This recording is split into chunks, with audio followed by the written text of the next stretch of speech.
Halo Gabutners, dimanapun kalian berada.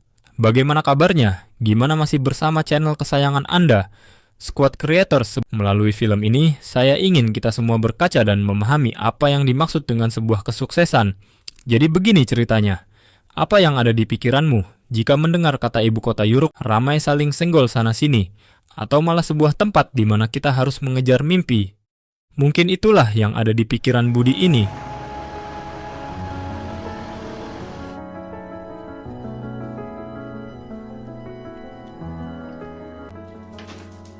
Kehidupan di ibu kota yang dulu ia dambahkan ternyata tidak berjalan sesuai dengan ekspektasinya, pekerjaan yang tak menjanjikan tagihan sana-sini.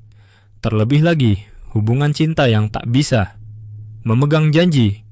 Buayan indah ibu kota telah 10 tahun mendekap Budi dalam khayalan kini. Setelah sekian lama, Budi berkorban banyak hal.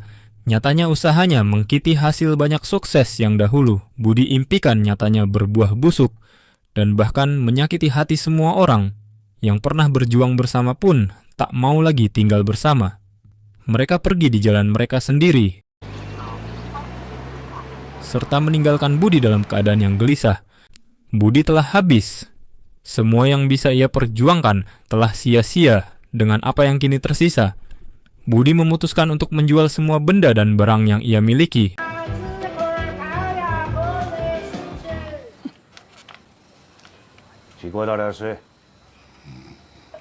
Mengapa sang anak pulang bawa koper tapi isinya cuma cucian cicilan serta tagihan Budi? Segera menampik bahwa itu cuma coret-coretan dan mereka nggak perlu khawatir karena nanti ayahnya yang akan bayar. Oleh karena itu, tujuan utama Budi pulang adalah berbagi penderitaan omong kosong kesuksesan ibu kota.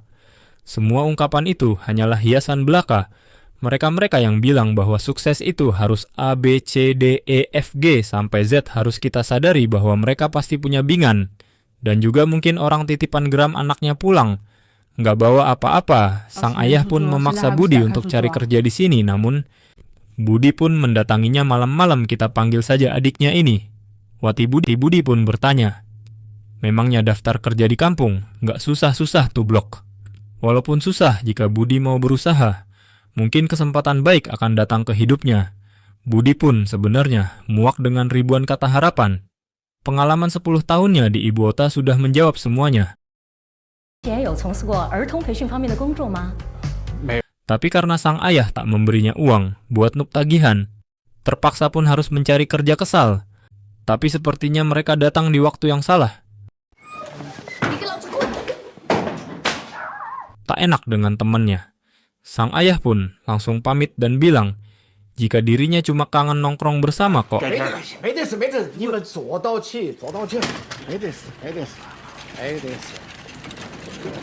Bingung enggak? Tahu harus gimana? Ayahnya pun menyuruh Budi antri loker di Alpamidi. Tak disangka di tempat itu, Budi bertemu dengan teman lamanya, Feng Liu Liu. Tapi biar gampang kita panggil aja Lia. Diketahui saat SMA Lia adalah murid paling populer di sekolahnya, beda dengan Budi yang cuma pria kalem. Kini Lia telah sukses menjadi seorang reporter di sebuah TV. Tahu bahwa Budi 10 tahun lamanya di ibu kota membuat Li penasaran apa saja pencapaian Budi. Selama ini nggak mau dianggap gagal. Budi bercerita kalau dirinya sekarang sudah pensiun kini. Budi sedang menikmati waktunya untuk bersenang-senang. Tapi kok antri loker di Alidi? Tanya Li dengan riga. Budi lagi-lagi beralasan bahwa dia penasaran rasanya kerja di sana.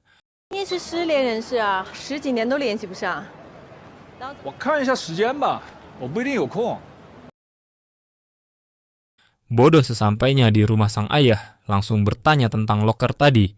Dengan ketus Budi menjawab bahwa ia menolak kerja di sana. Alasannya adalah karena Budi tidak cocok. Jika harus menjadi kasir selalu tersenyum dan hanya buka tutup laci buat kasih kembalian dan jelas jawaban itu membuat sang ayah saya geram tak.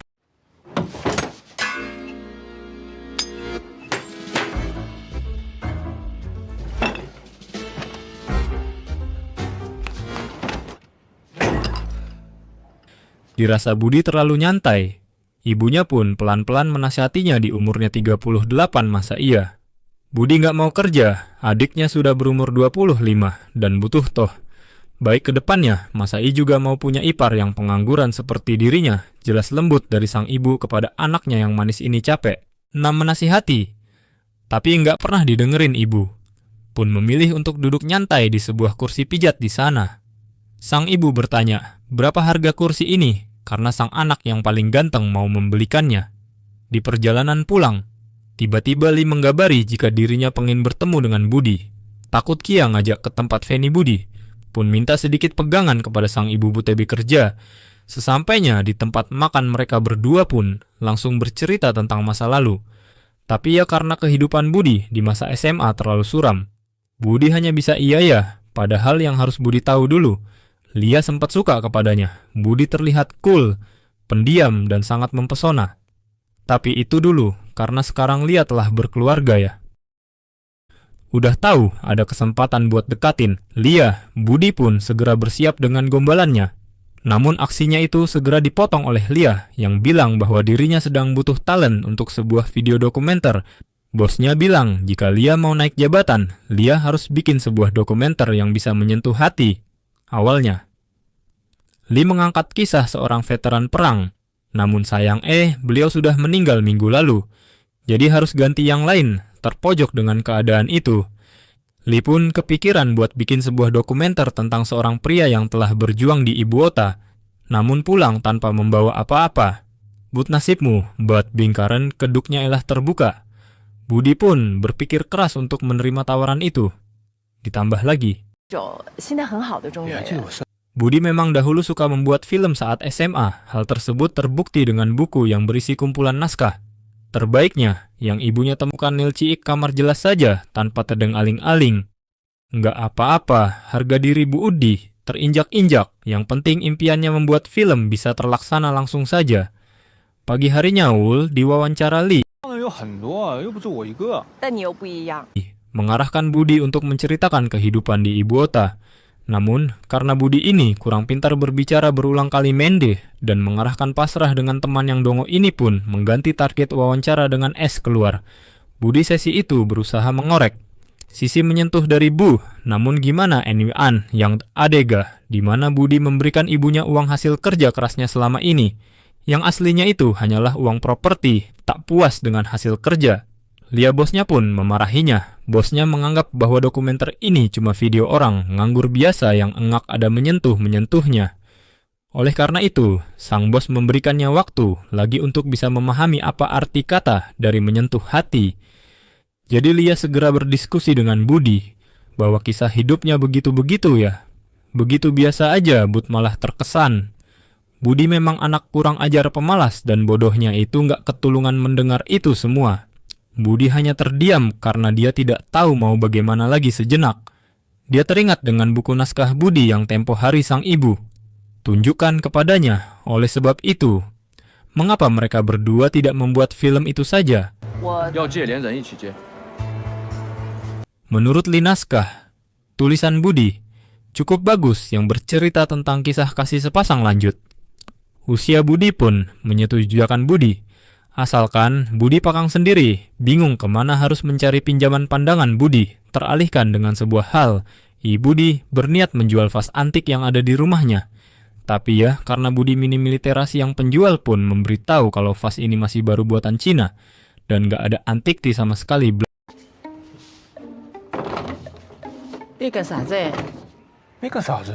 Anaknya mengajaknya ke kamar di sana. Ibu menyuruh Budi untuk membuka buku di dalam lemari uang 10 juta pun. Budi kan yang ibunya bilang itu sebagai model. Budi mempersiapkan filmnya ini, segala keperluan syuting mulai Budi persiapkan. Namun masalahnya adalah sang ayah. Budi putus asa sebelum sang ibu memberitahu bahwa dirinya punya kenalan yang bisa membantu. Orang ini adalah teman sang ibu masa muda, namanya Yanto diketahui. Yanto dulu adalah aktor teater yang cukup terkenal di kecamatan. Walaupun begitu, jika untuk film seperti ini, ibu rasa bakat Yanto sudah lebih dari cukup dan tak mau membuang waktu lagi. Mereka segera memulai aksinya.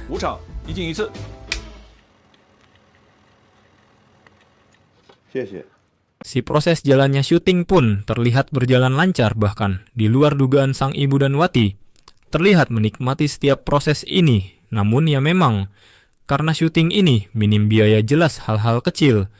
Terkadang juga menjadi masalah. Entah kamera tiba-tiba mati dan baterai habis sampai sang ayah yang cemburu karena akting si ibu begitu nyetel dengan Pak Yanto.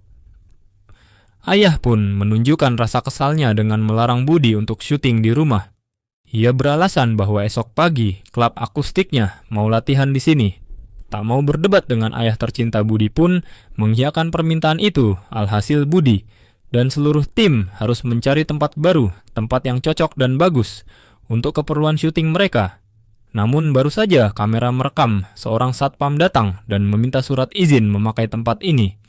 Karbut tak punya surat izin dengan gaya sok Soul dan penuh percaya diri. Budi menawarkan rokok sebagai sogokan, sekaligus menawari sang satpam buat masuk ke filmnya. Bingung tak tahu harus kemana. Mereka semua pun kembali ke rumah, namun kali ini latar syuting mereka berada di balkon rumah Budi. Sang ayah yang tahu mereka semua pulang segera melihat proses syuting api cemburu yang ayahnya rasakan. Malah semakin menjadi-jadi saat kemesraan sang istri bersama dengan Yanto. Ayah pun kali melabrak Budi dan bilang bahwa menggunakan jasa ibu tanpa menggubris omongan sang ayah. Budi tetap saja melanjutkan nutingnya. Ini semua hanya demi mimpi yang selama ini telah sirnaam itu. Lia pun mengajak Budi untuk membaca naskah bersama seketika. Tatapan mereka bertemu di satu titik. Entah menggambarkan cinta satu sama lain atau sekedar terpana akan paras masing-masing adegan demi adegan yang mereka ambil pun.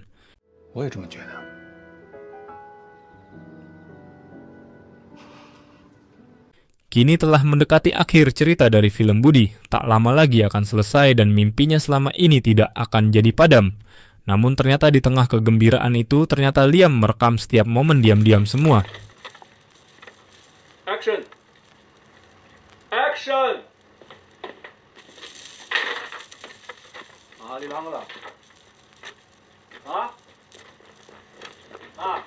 Liam merekam semua momen yang terjadi di dalam proses ini, termasuk sebuah momen yang mungkin takkan bisa Budi lupakan seumur hidupnya.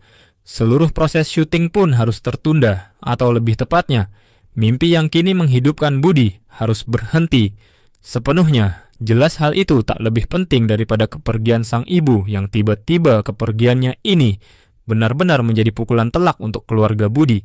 Terlebih bagi sang ayah, 7 hari, 7 malam, ayahnya tak bergeming dari kursi di rumah duka.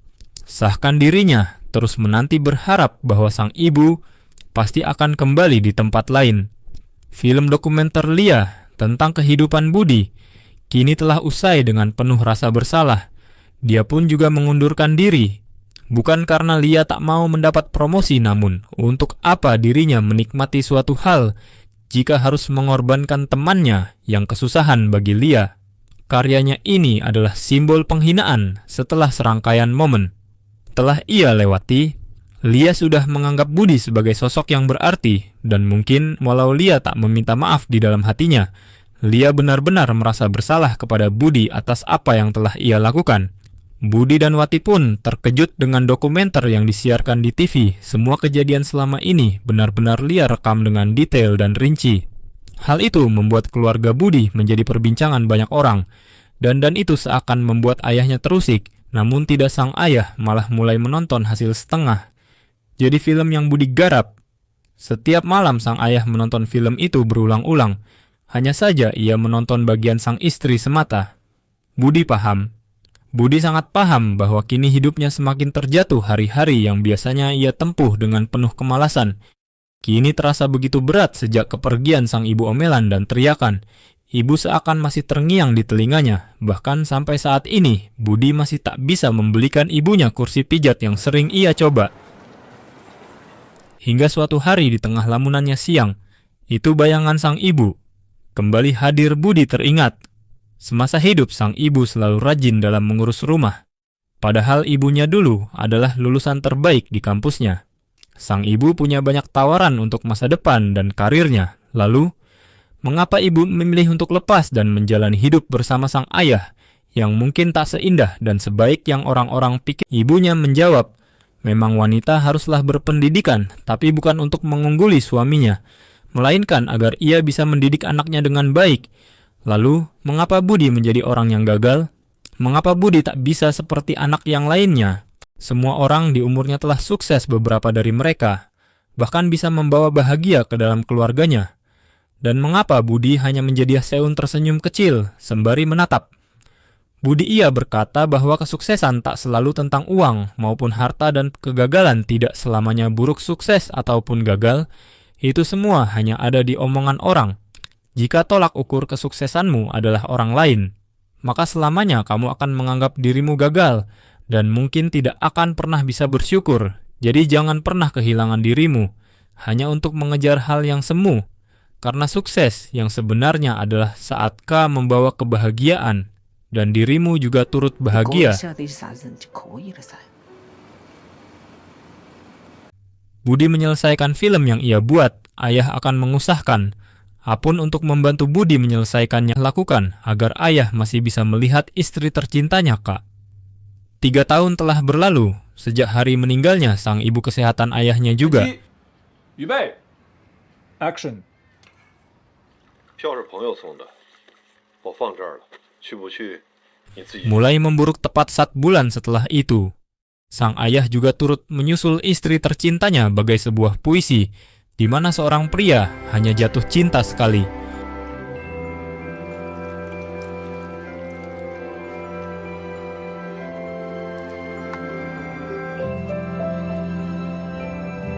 Cut.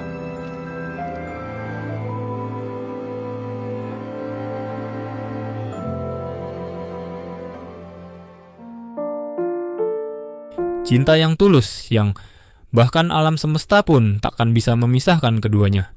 Budi dan Wati rutin mengunjungi makam kedua orang tuanya. Mereka juga membakar benda-benda yang kedua orang tuanya sukai selama hidup. Benda-benda yang dahulu tak pernah bisa. Beri diketahui, kini Budi melanjutkan hidup sebagai taksi dan sang adik mulai membuka kebugaran bersama seorang teman di luar kota.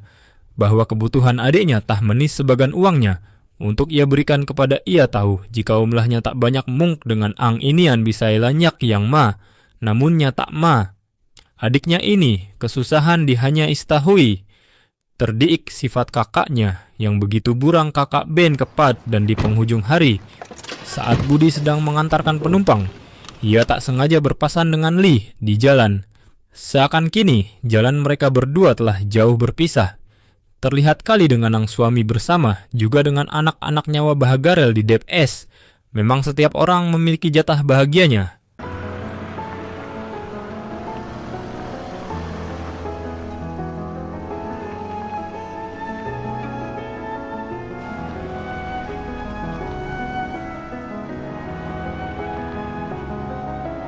Setiap orang juga pasti punya jatah untuk sedihnya. Dan memang seperti itulah kehidupan. Sesampainya di rumah, Budi pun menguatkan diri untuk melangkahkan kakinya ke dalam tempat yang sunyi ini. Tak ada lagi omelan dari ibu, tak ada lagi terakan marah dari ayahnya. Dan sudah tak ada lagi kenakalan yang adiknya selalu buat. Namun hari itu Budi dikejutkan dengan sebuah berita tentang film pendek yang ia buat. Film pendeknya telah memenangkan sebuah penghargaan.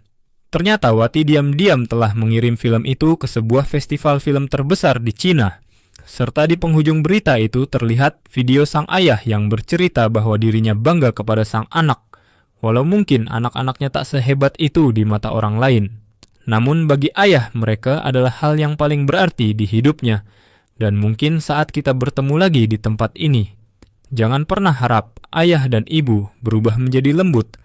Kami tak akan pernah berubah. Kalian akan masih mendapat omelan dari kami berdua, namun sebelum itu, jalanilah hidupmu sebaik mungkin.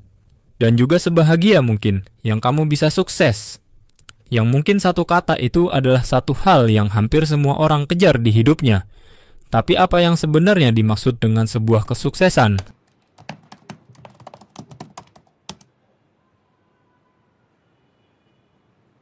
Apakah sebuah predikat sukses itu lebih penting dari segala hal di dunia? Apakah memang benar orang-orang tersayangmu butuh kamu sukses? Mungkin dalam artian ini sukses yang dimaksud adalah kayak raya ya. Tak jarang kekayaan seseorang malah menjadi sebuah petaka seringnya. Ketika mendapat sebuah kekayaan, kita malah terbuai tanpa sadar. Kita terbuai hingga bahkan kita kehilangan jati diri kita terus dan terus berpura-pura. Hanya demi hal semu yang hanya dinikmati sementara. Sebagian bahkan banyak orang rela menjual cinta hanya demi kekayaan semata lalu. Jika sudah seperti itu, apakah arti sukses yang sebenarnya? Jika saat di puncak kita hanya akan menikmati indahnya pemandangan tanpa sebuah tangan untuk digenggam hampa kosong dan mungkin perkataan Ibu Budi ada.